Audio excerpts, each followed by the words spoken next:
எல்லாருக்கும் வணக்கம் வாங்க எல்லாரும் சாப்பிடலாம். கத்திரிக்காய் முருங்கக்காய் போட்டு தான் கார குழம்பு வச்சு அப்பளம் பொரிச்சிருக்கிறேன். வாங்க எல்லாரும் சாப்பிடலாம். ஏம்மா இன்னைக்கு ஞாயிற்றுக்கிழமை நான்வெஜ் எதுவும் பண்ணலையா? சஷ்டி இல்லைப்பா. முருகன் இருக்கா? முருகருக்கோசம் ஒரு வாரம் கவுச்சியை வானான்ட்டு விட்டுக்கிறோம். வாங்க எல்லாரும் சாப்பிடலாம்.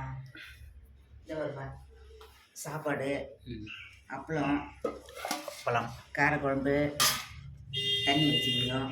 என்னென்ன போட்டு காரக்குழம்புமா? இப்போ இதுவா கத்திரிக்காய் முருங்கக்காய் காரக்குழம்புப்பா. நல்லா சுட இருக்கு. கத்திரிக்காய் முருங்கக்காய் போட்டு காரக்குழம்பு வச்சுக்கிறோம். சுட நல்லாயிருக்கும். வாங்க சாப்பிட்லாம். அந்த தண்ணி வச்சுக்கிறோம், அப்பளம் வச்சுக்கிறோம். வாங்க எல்லாரும் சாப்பிட்லாம். நம்ம உடம்ப நாம தான் பார்த்துக்கணும். நம்மளுக்கு என்ன தேவையோ அதை சாப்பிட்டோம்னா நம்ம உடம்பு நல்லா இருக்கும். இப்போ வந்து குளிர் காலம், அதுக்கேற்ற மாதிரி சாப்பிடுங்க. அப்போ தான் உடம்பு நல்லா இருக்கும். வாங்க சாப்பிட்லாம். சர்ப்ரைஸ் பண்ணுங்கள், பெல் பட்டன் அடிங்க, எங்களுக்கும் ஆதரவு கொடுங்க. வணக்கம்.